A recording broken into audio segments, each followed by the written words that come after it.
Welcome back, everyone. This is the FloTrack podcast, and it's the Friday show. I'm Kevin. He's Gordon, FloTrack podcast at gmail.com. Subscribe to the YouTube channel and download wherever you listen to audio podcasts. Gordon, happy Friday to you, sir. Doing good. Excited. It's almost the end of September, the hump month of the year, which is September, and getting ready for the fall. We had a cross-country meet happen last night in Eugene, Oregon. More cross-country action happening this weekend, along with Berlin Marathon, Great Manchester Run. Track season's over. It's starting to become road running season and grass running season. So I'm excited. Excited for this weekend, going to Flagstaff. So getting myself acclimated to the elements of fall running by going to Flag. So it's going to be good. Altitude as well there for you. Yes. Any highlights from the meet in Eugene last night? Cooper Teare won the race. Surprise, surprise. His teammate Aaron Benfeld, the transfer from Cincinnati, he was second. So Oregon went 1-2. However, no Cole Hocker, obviously. He is pro, so they didn't dominate the race as well as they could have, because they probably could have gone 1-2-3. They won, I believe, with only 3 or 4 points over a Gonzaga squad. So nothing too crazy on the men's side. On the women's side, Utah won easily. Arkansas women did not run well, and Oregon won with an unattached athlete, Izzy Thorne. Izzy Thorne, I forget her name is. Let me see. So an athlete who has eligibility, but was looks like they want to preserve her eligibility. Yeah. For now, she won the race. I'm gonna bring up her name. Her name is. Sorry about that. Izzy Thornton Bott. Izzy Thornton Bott. So she beat Lauren Gregory by 2 seconds. She ran 20:04. So she's a junior. But yeah, Utah looked good. They put 3 in the top 6. So nothing too crazy. I mean, this meet, while it had a few names, it's not like it's no pre-nats, it's no Nutty Comb, it's no Pac-12 championship. So you don't really get too much from it. But the people who are supposed to win, Oregon, men, Utah, women, I guess now, they won. So yeah. Utah women were supposed to win? That's not a little bit of an upset? I kind of created that in my head while I was speaking out. Arkansas was supposed to win. I really meant the people who were supposed to win on the men's side won. That's what. Gotcha. Are you surprised Cooper Teare came back? Yeah, I think we're all going to be kind of like, it's weird. It's like Cooper Teare's good, and it seems like, what's he doing in college now, man? He's a senior, I guess, but it's like one of those things where, man, go. I guess maybe the contracts out there right now aren't really good and won't be good until 2022 when the 2021 contracts are off the books. Maybe that's what Cooper's waiting for. It's like, hey, there's not as much money now as there will be next year. Clearly there was enough money for Cole Hocker, but I guess Hocker was definitely in a different category as Cooper, because Hocker has, the Olympian to his name. He's a bit younger. He's in a Miler, maybe even a more marquee event. So they're not the same. I do think Cooper, though, it's weird, right? Because Cooper was beating Cole in the indoor mile. Like, Cooper was always having kind of a one-up on Hocker. It's just that, Cooper had to run into the 2 Bowerman guys and Paul Chalimo to get 4th at the Olympic trials. Yeah. So it makes sense that, he had a harder path, and maybe just got to wait another year. He's going to go out and win a couple more NCAA titles. Maybe he'll win the NCAA cross. Maybe that was something for him to shoot for. He definitely has the ability to do it, and, go into 2022 with a NCAA cross title to his name and then get his contract. Yeah. It's weird, though, because in a way, he doesn't have much left to prove here. I mean, he doesn't have the NCAA cross title. You're right.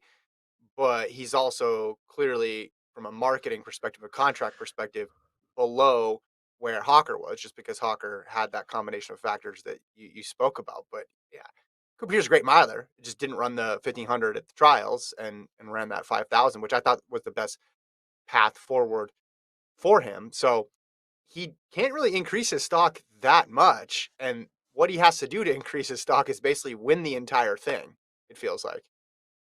Yeah, and it'll be he has the ability. I mean, obviously you have the names like Connor Mance, Wesley Kiptu, Hmm. Will Shutt from Florida State out there. Hmm. You could argue that NAU, Nico Young, and Abdihamid Nurse are going to be in the mix, but Yeah. really it's Mance, Kiptu, Wilder Shutt, and Teare. I'd say the big, the big guys. But arguably, you could say um, maybe this new Alabama kid that ran well. We haven't talked about him. I'll talk about these new transfers again on the cross country show, which is Hmm. every Tuesday on YouTube. You should check it out. Episode one Award hit winning. last week, award winning. Hmm. My mom watched it. She thought it was great. She loved seeing her youngest son excel on the Really? internet. Anyway, no, I'm kidding. Did she She have any doesn't watch the notes? videos. Oh, she didn't watch it. No, Okay. no notes. Yeah, Um, that's not a good endorsement then, because then I you're know, going to, even my mom won't watch it. That's not, you should probably not have said that. but maybe if your mom doesn't watch it, it makes it cool. Because like Okay. moms Maybe. like they're always playing like Candy Crush on the internet. This is like the opposite of Candy Crush, right? I don't know. But anyway, Alabama has a really good Kenyan Yeah. freshman, so he could be in the mix to maybe win individually. But yeah, Cooper Teare, there's. I mean, Connor Mance gets to say he's the favorite because he's defending champ and he beat Kip 2, which we thought wasn't going to happen. So you Right. can't really take away from Mance yet. But Cooper Teare, if it's a fast course, I heard Florida State's fast. Um, you got to You've been to think that that course. Cooper should be able to handle it. So You've been to that course. Isn't that the same course from USA Cross a couple years yeah, ago, Tallahassee? Okay. I've been to the course. Haven't really seen much of it though because I only stayed near the start finish line Yeah. because I Yeah. didn't really go. I didn't run all over the place. I was kind of staying put. So I didn't really see much of the course. I just saw like a 200-meter stretch of the course. So I don't Hmm. really know too much about it, to be honest. Well, the weather obviously is going to be drastically different from what we have seen in prior years in Terre Haute or Madison. We know that. We know that. Yes. Unless there is a unbelievable cold front that goes through Florida in the month of November, and I think that's going to change things as well too. It might even be comfortable weather, right? Not only will it not be cross country weather where the true believers really really hang on to, but it might even just be completely comfortable weather, which will definitely change the results as well. I want to talk about the London Marathon too, but we'll get to that at the end. Because remember that one's going to be live on FloTrack on October the 3rd. You mentioned Berlin coming up this weekend. Also got a triathlon on the site. There's a lot. There's a lot of stuff. A lot of stuff here going on. But we got a guest actually coming on the pod today, Gordon. It's a Friday show, so we want to bring out a guest. This guy has been all over the map, traveling all over the world post trials. It's Marvin Bracey, 2016 Olympian. Marvin, thank you so much for coming on. How you doing? Appreciate y'all having me, man. Thank you. So tell me what the last month or so has been like. You've been on a bit of a tear here post Olympic trials, traveling a bunch. How's it been for you? Oh man, beautiful. Just it was great to be healthy, to execute, to go out and do everything I needed to do to set myself up for next season. So tell me about the 985. I mean, you've done two of them now, right? One Yeah. pre-trials and The then first one or the one. second one? Well, I want you to compare both of them because they came at completely different Okay. points in the season. So what was the difference in knocking those two out at such different points in the 2021 year?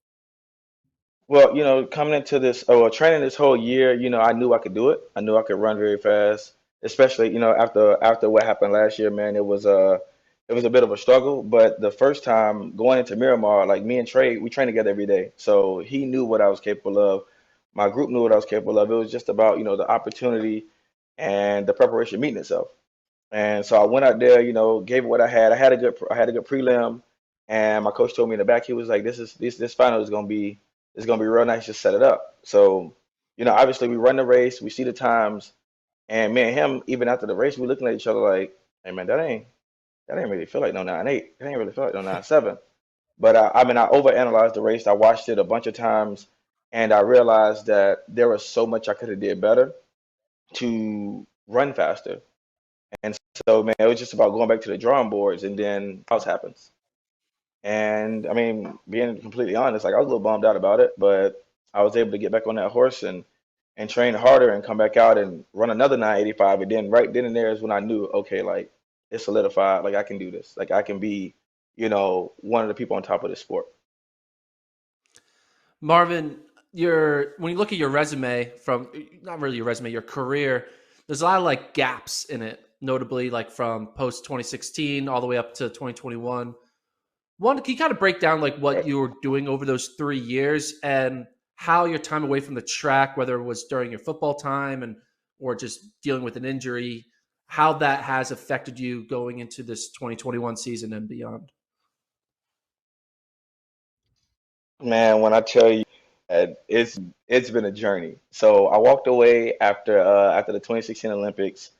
And it was really an emotional based decision. I felt like, a lot of people in this sport didn't really have my back when they needed to, and that's when I found out, what business actually means. So I walked away and I was like, you know what, I got an itch I need to scratch, which is football. I ended up trying out for the Dallas Cowboys first, actually. I didn't make the team. Tried out for the Indianapolis Colts. I did make the team, but I got cut after training camp. So I was like, okay, well, I know what training camp looks like now. I know how to prepare myself. I know what I'm walking into. So the next year, I got called up by the Seahawks. Again, made it through training camp, did what I had to do, got cut again. I was like, all right, man, you know what? I got one more. I got one more in me. I can't keep going through this like that. That's just not who I am. And so the very next year, there was this new startup league called the AAF, and I was there, and I was on the Orlando team. So home, game of the season, I break my arm. I'm like, come on, man. Like, this was supposed to be my break. Everything had worked out. I finally made a team, and this was going to set me up for the future because everybody kept saying, oh, well, he's performing well in training camp, but we don't really have any film on him. And it's like, well, why the hell would you care about film from college when I'm 3, 4 years removed and I'm showing you day to day against the people that are on your team? But at the end of the day, man, like you said, business is business. Um, and then I came back week 6 of the league, and the league folded. And this That's right. was this was like Yeah. March. This was like March of 2019. I was like, "Are you kidding me, man?" But if that was ever a sign that I needed to get up out of here, that was it. So now I'm back healthy. I got to lose a couple pounds because I gained. I mean, you need a little weight, So I gained a couple pounds. And after the 2019 World Championships, I announced that I was coming back. Went back to my old group, started training. Lost all the weight. Came out indoors. I ran what 6:49 behind Christian at USA's. I think he ran 6:37. So I ran 6:49. I was like, I proved to myself. I was like, okay, I still got it because 6:48 was my personal best. And we ran, and that's when COVID like hit and shut everything down. Hmm. We're still training, just trying to figure out, what we're gonna do from here. We're gonna run because all the meets is getting canceled, like everything. So we go down to Montverde Academy, run Dennis was on the track meet, and I think I ran like 10:31, and I knew something wasn't right, but I ain't want to make no. So I come back to practice Monday, like ready to work harder, ready to run faster, and my body just wasn't feeling right, man. And I ended up going to the hospital that Tuesday. Come to find out, I had appendicitis. Mm. So it ruptures, they take it out. I was like, all right. So I was in the hospital for like maybe 4 or 5 days. Get out, I'm still not feeling right. I'm like, hold on, man. I go back to the hospital.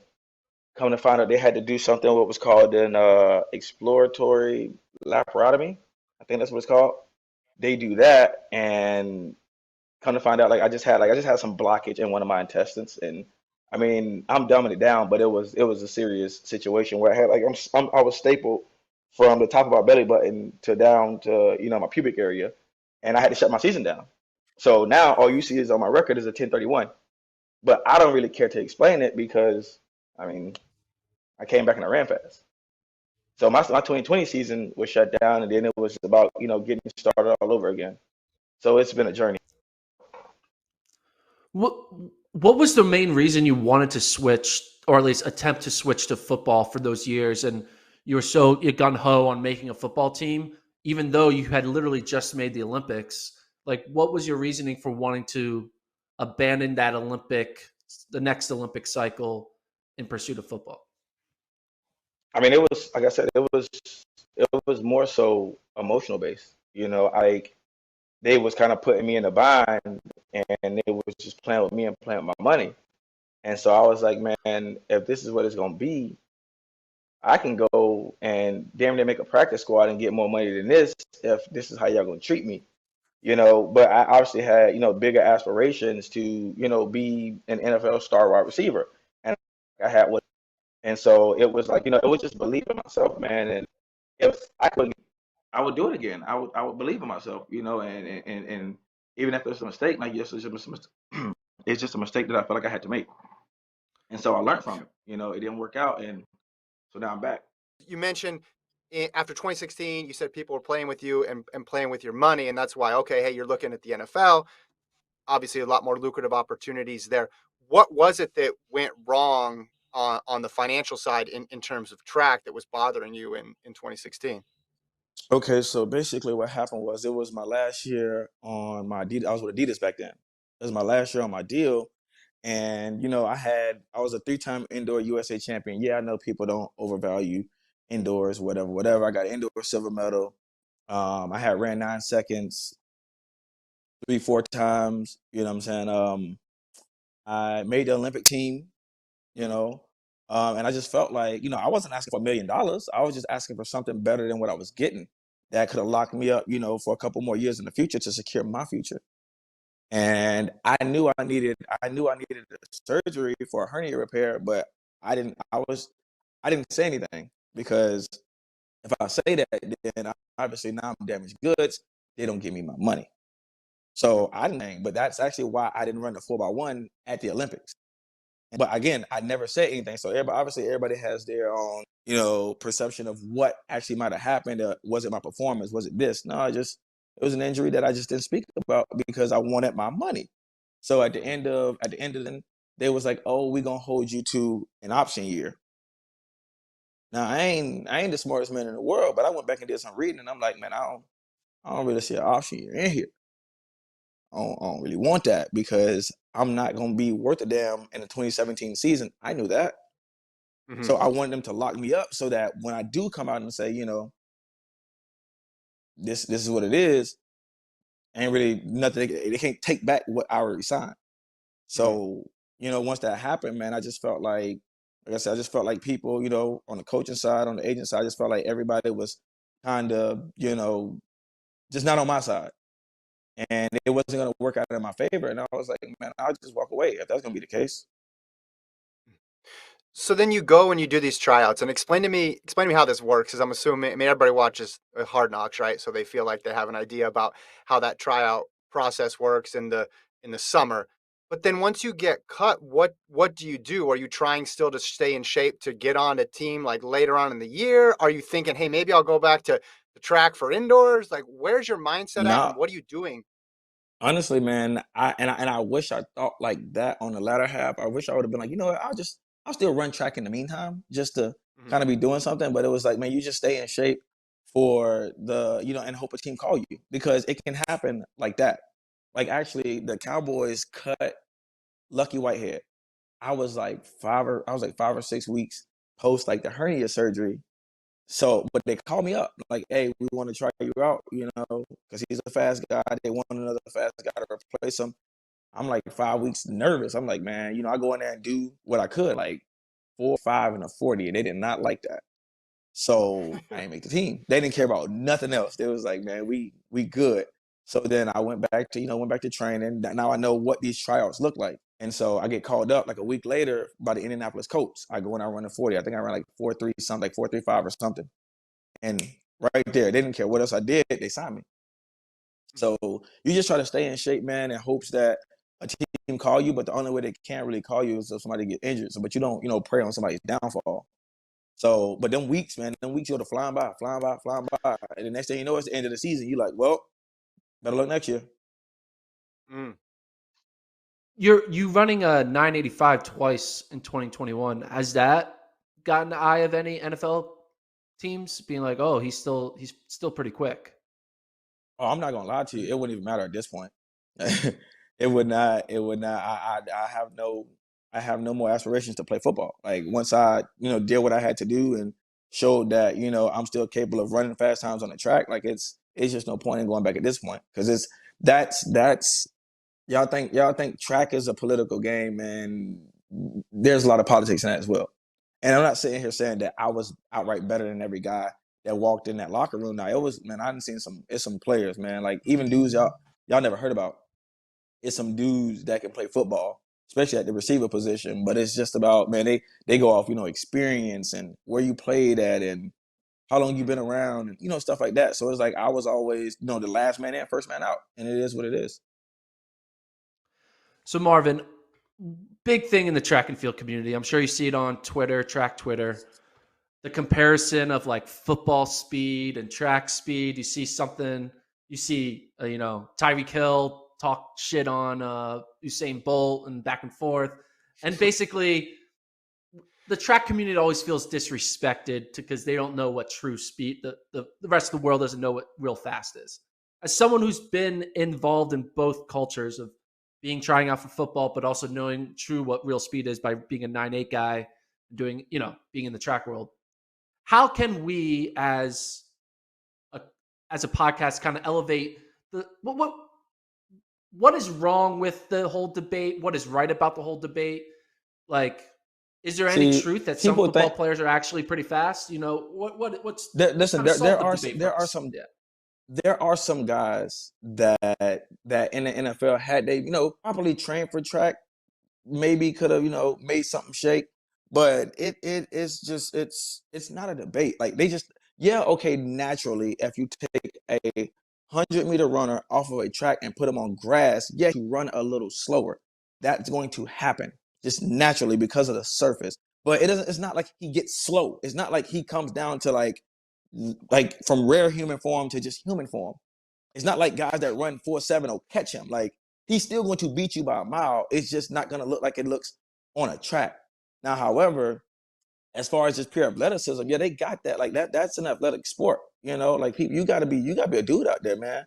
But as far as speed goes, man, like it's just not a comparison. Like, don't get me wrong, like what DK did was impressive. Running 10.3, only training for 6 weeks or whatever he did, that was impressive. But it's like you gotta realize, man, like, and obviously everybody's gonna, if he had this time to train. Listen, man, y'all don't understand. 100 meters is long.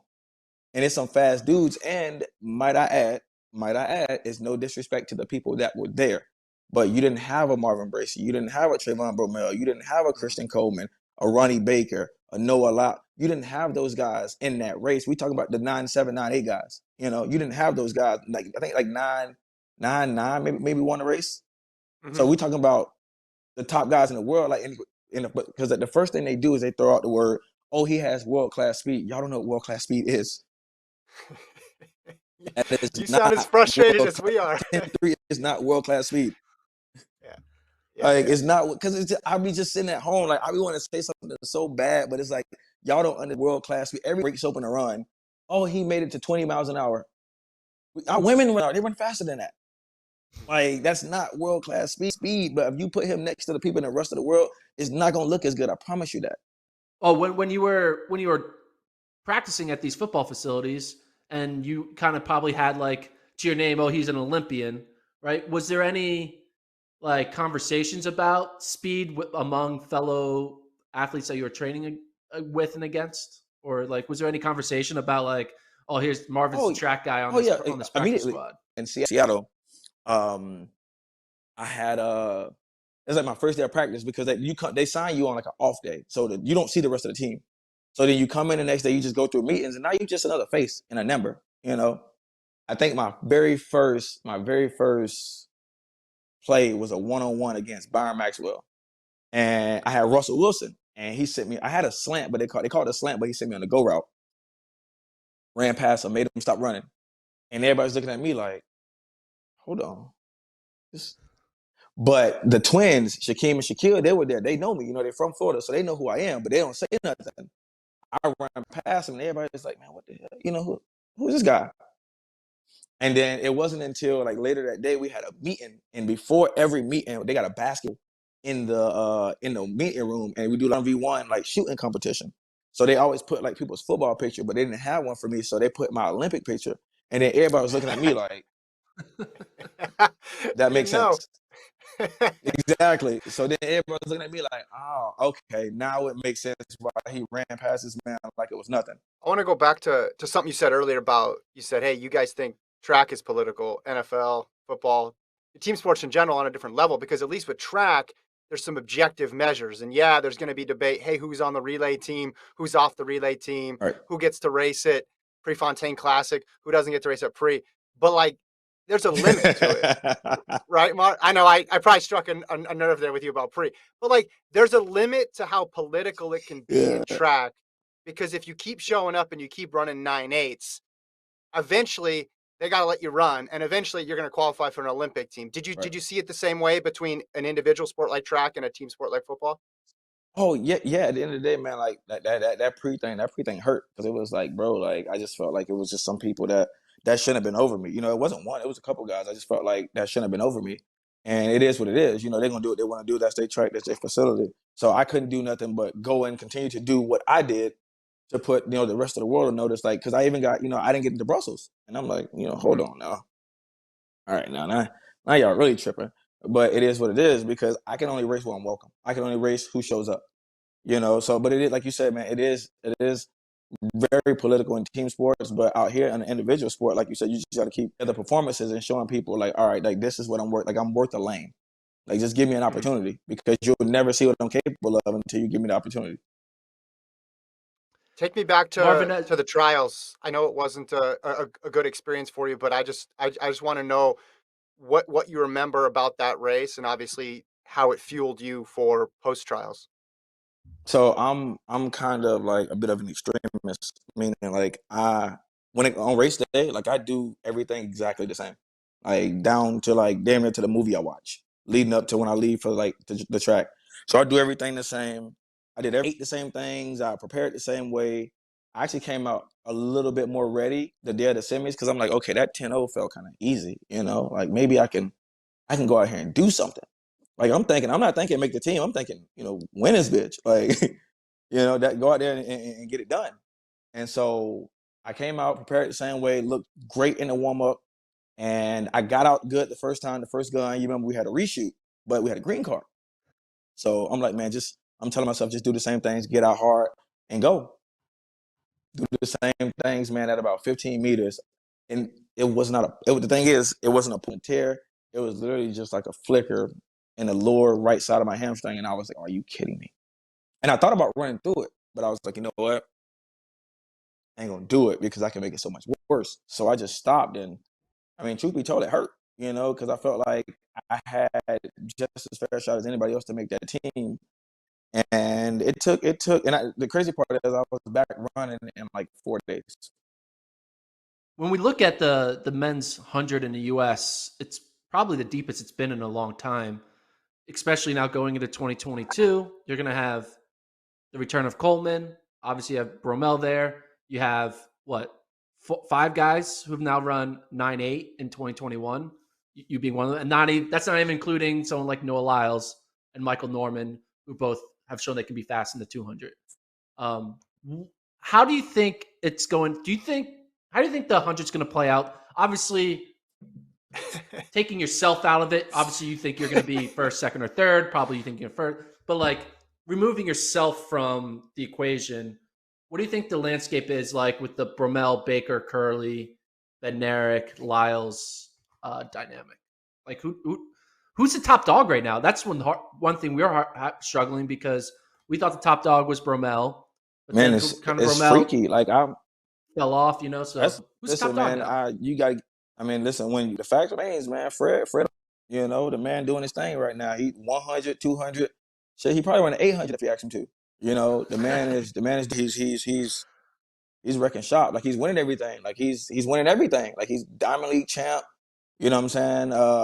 Running fast times he's capability of run 9.7. And I'm pretty sure that next year I think that maybe him it'll be maybe a little harder in the sense that not that he's going to run slow. It's just that now everything he's doing is no longer a surprise. Now we expecting for it to show up for the because no, when he announced that, everybody was like, you gonna do what now? You're a 400 guy. So I guess what do you think the emergence of what do you think it's going to be like with Coleman back? Do you think he'll be able to take off from where he last was, being the 2019 world champ, or do you think it's going to take time? Like, what do you think? I mean, I watched that dude, and I asked him. It was funny because I asked him after the 2020 Indoor USA Championships. I was like, "Hey, man, why you open up at USA's?" And he was like, "Man, I just thought I'd, come out, make the team, go to Worlds." And he said it so casually. I was just like, all right. So I mean, after watching him do that, man, he he's gonna be ready in my eyes. You know what I'm saying? That's what you gotta expect. Like you gotta expect the unexpected out here because I mean the man was, basically already anointed the Olympic champion. So he's coming back, with a vengeance. Like he's gonna come back, with everything he's got, and we just gotta be ready. You ran 9.8 twice. Curly's run a 9.8 a couple times. Baker's done it. Romel's obviously been in the 9.7s. What do you think we're going to be seeing from the U.S. men in 2022? Like, do you see a situation where because we have all these 9.8 guys and 9.7 guys going at it, that it could result in potentially going after, Tyson Gay's American record? I said it. Like, man, I don't know who's gonna get it. Would love to get it myself. Keep it in the family. But I do think that it's gonna be challenged, man, because now you got so many people that have the capability of running that fast. Like somebody's going to push somebody, to get there. And then we got the level playing field this year where we ain't got to be traveling for 10, 11, 12, 13 hours to go run in somebody else's country. Y'all got to come to us. So you get to sleep it on. We get to take, a 2-3 hour flight to go and not worry about jet lag and not worry about, readjusting to this and not worry about, the food conditions and stuff like that because you get a lot of people complaining about, the food at track meets and stuff like that. Now everything is Americanized. So I think it's set up. And then, I mean, it's Oregon, it's something special going to happen on that track. Like, I mean, y'all watched, the Olympic trials this year, like something special is going to happen on that track. You talked about all your struggles from 14 on, the health issues, getting cut, going back and forth between track and football. But Trayvon himself obviously has had just a wild ride in the sport as well too. Do you guys talk about that at all? Is that something that you've reflected on now that you guys are in, I guess you could say, the second half of your career now? He would always tell me, man, you should go talk about it. You should go talk about this. And I'm like, man, listen, at the end of the day, people only care about what happened to you when you win. I ain't really doing nothing. So, I ain't winning races. I ain't running fast times. So people don't want to hear about it because now it sounds like a loser's limp. Now it sounds like I'm making excuses, which that's not something I do. So when the time comes, I'm going to tell, I could tell the story about like earlier, what happened to me with the surgeries because, people say, oh, well, he ran 10:31, in 2020. So these times can't be this. No, but not one person took the time to ask me, damn, like what happened? Because I ran one race. Like I ran one race all of 2020, one outdoor race, and that's not a little fishy, So it's like I tell that story when the time comes, but just with him, man, we continue to push each other because we continue to know what each other been through. Like I watched this man, get wrote off and then come back and start dropping times, and so with that, man, like we definitely talk about it, but it's off the track. Marvin, when you ran in Budapest, did you run on that 4x1 for USA? Yes, yeah, I was the first leg. Okay. How Oh, did Eric Sawinski, 800-meter runner, end up being the anchor of that 4x1? How did that happen? What's the story behind that? You gotta explain it. Who asked him to be on it? Did he ask to be on it? Like what happened? So I think the guy's his agent. I don't know if Robert Wagner's his agent or whatever. But so the team was supposed to be me, Mike Rogers, Isaiah Young, and Elijah Hall. Elijah Hall ran the 1 and the 2, and I think he either had like a hamstring problem or he was just tired or something. And it was like, man, we got to find somebody else. So we searching, and then somebody asked Eric, and Eric was like, yeah, I'll do it. And so I was like, listen, I was like, Eric, listen, we're gonna try to get you to leave. Just hang on. Was there It like did not. practice teach them how to do the exchange? Like what was that like? Like We had no time. We just had to like. I was just like, man, give them like 40 steps. Well, Marvin, we thank you so much for your time. Congrats on the great 2021 season. We're gonna have our eyes obviously on the men's 100 next year, as Gordon mentioned, could be the deepest in U.S. history. We appreciate you. Enjoy your off season, and we'll talk to you soon. Thank you. I appreciate you guys, man. Thank you guys for having me, man. I look forward to speaking with you guys again. Thank you. Thank you to our guest, Marvin Bracey, on the pod. Gordon, you got in, man. I got to give you so much props, Gordon, because we had the rundown, right? We had, hey, we want to hit this topic, that topic, this topic. But I could see the wheels turning midway through the interview when you realized that Marvin was on the most famous 4x1, at least of 2021. With the Eric Sawinski anchor, and we never got a response. I tried to figure out, like, from anybody else at that race, tried to figure it out. Hey, this is a mystery we need to solve, right? I want to do a spin-off 9-part investigative podcast series trying to get to the bottom of how Eric Swinsky ended up on the anchor. Didn't do it. You realize, boom, midway through the interview, hey, we have his teammate right now on our podcast. We can solve this. And you did it. That's great journalism, Gordon. Yeah, and it makes sense the way it happened, right? They were basically going down the list of fastest guys left that were American, and then eventually they got down to Eric Sawinski, and Eric's like, sure, why not? It makes sense that he would be willing to do it because Sawinski loves racing. He just will race and race and race. But I'm happy they did it, and they didn't just like, all right, we're gonna. Maybe they felt like maybe they had in their contract they had to run a 4x1 to represent a Team USA 4x1, so they couldn't just DNS. So Eric Sawinski saved their butts to make sure they got their appearance fee money in the 4x1. And and it had to be Team Eric USA. had some fun with it. Yeah, it had to be Team USA too. It was great. Okay, we're going to talk real quick before we go. London Marathon, as we've mentioned before, streaming live on FloTrack, coming up in a couple weeks. Wanted to first talk about this men's field, Gordon. It's very, very, very deep. You have 6 guys in this race with PBs under 204, and that's not even including the defending champion, Shura Katada, who has a PB of 204.49. But you have the number 3 man in history, Berhanu Legesse. You have the number 4 in history, Mosenet Germu. You have a guy who ran 202.57 this year in Titus Akiru. This thing is going to be incredibly quick. I looked it up.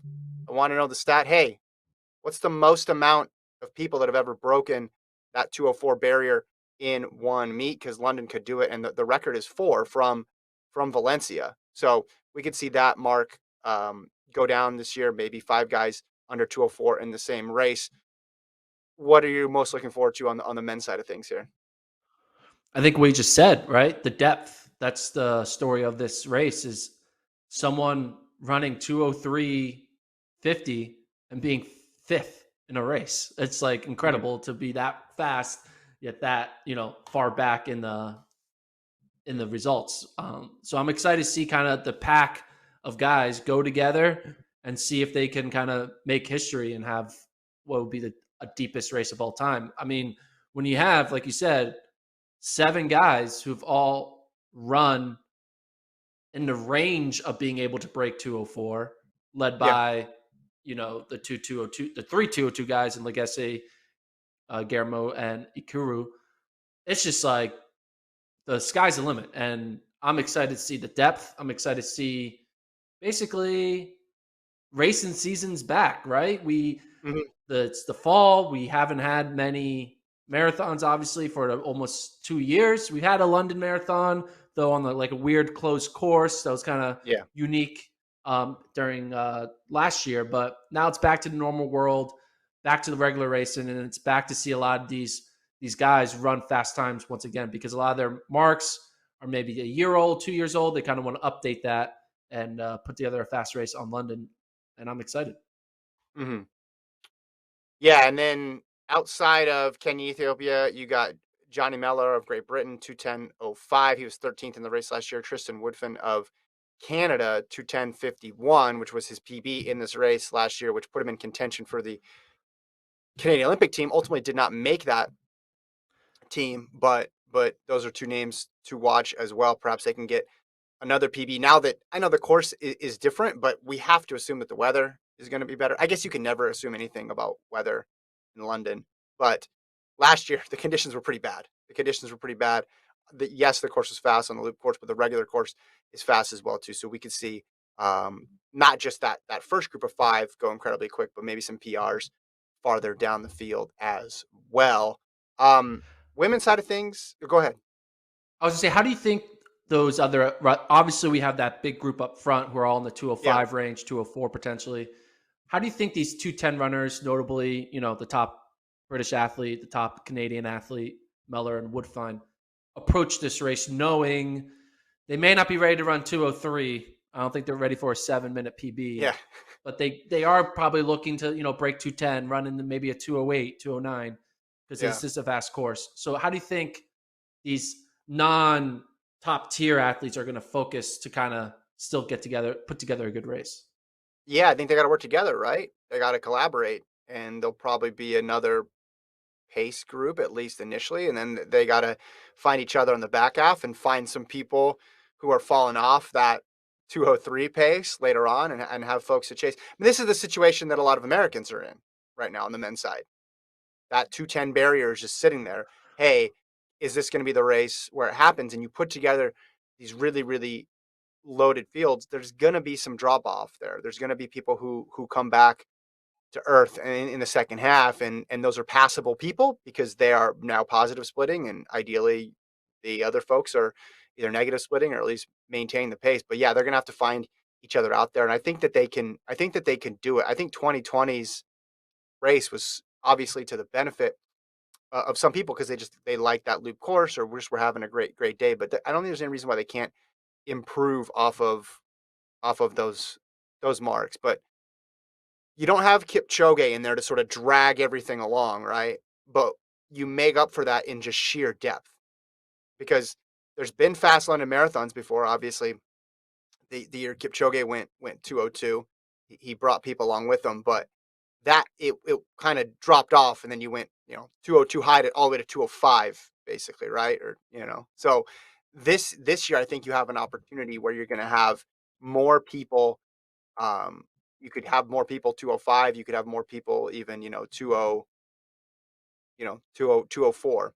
That the race I'm referencing, that 2019 race, right? That's when Kipchoge was 202.37, and then third place was 203.16, but then fourth place was all the way up um, at 205. I think this could be, maybe not as fast up front, but the totality of it will be and can be quicker. Agreed. Agreed. Yeah. Women. So the women's side of things, like I said, I put I put a full written preview up on the site. People can check it out on FloTrack. But I did want to talk about.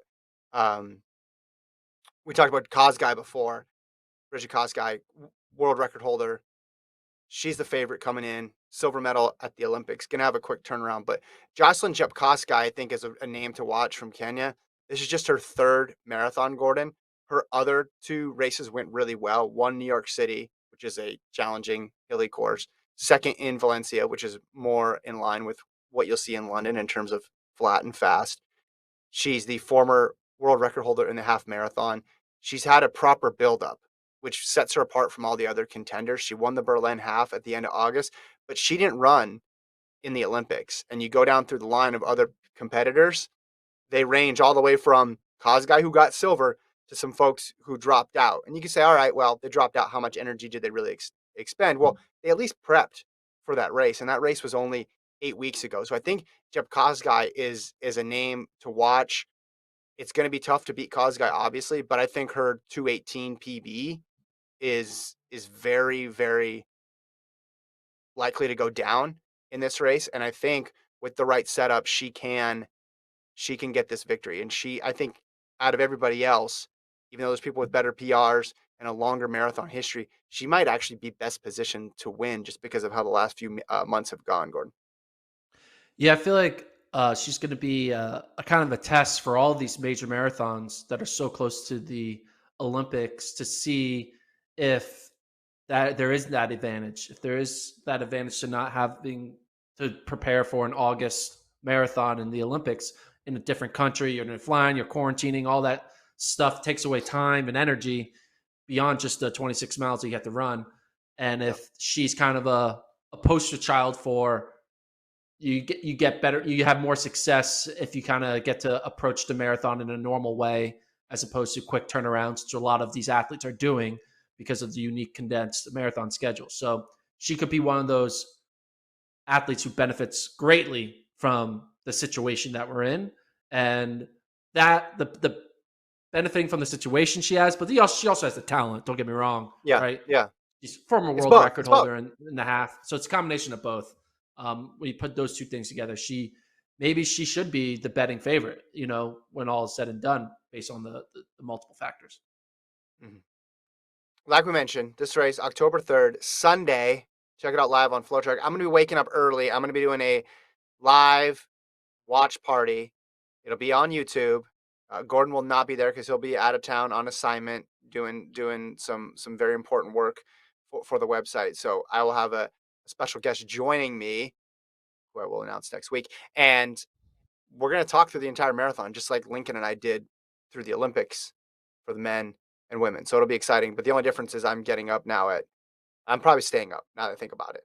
I'm actually going to stay up because I think we're going to go live at 2:30, and then the first marathon runners take off at 3.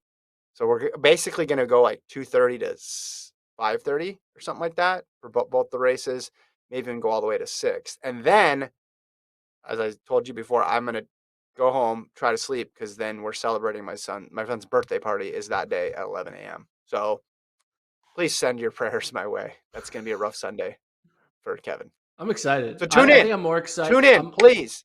We got people all over the world. Go onto YouTube. Tune in. I don't want to log on Sunday morning and not see the chat filled. So do it if you're in Europe. I'm excited to see you doing the podcast on Monday because you'll have been pulling like an all-nighter, then their birthday party, and then we get to do a recap. I want a play-by-play recap of that birthday experience on that Monday morning pod. You're going to get the whole day. You're going to get a blow-by-blow of what I did. Like, hey, I fell asleep from mile 17 to 18, and then I fell asleep when I was supposed to be blowing up the bounce house, and I took a nap in the ice cream. It's going to be rough, but we'll have more information next week on specific live show. But those of you who watch on YouTube or have subscribed to the FloTrack podcast YouTube channel, you know where we're going to be. And we got a lot of folks in Europe and overseas who listen where the marathon starts at a normal time. But if you're a fanatic like we are, and you want to join us and you want someone to watch the race with, it's going to be us. And my co-host is not going to be Gordon. It might even be someone who knows more about the goings-on on the other side of the pond than Gordon. Yes. It's always good It's when not someone's Eliud more knowledgeable than me. It's not Eliud Kipchoge. Yeah. Only But Gordon is allowed to talk to Eliud Kipchoge. And they talk about vaccines because that's what happened last time. Gordon. Okay.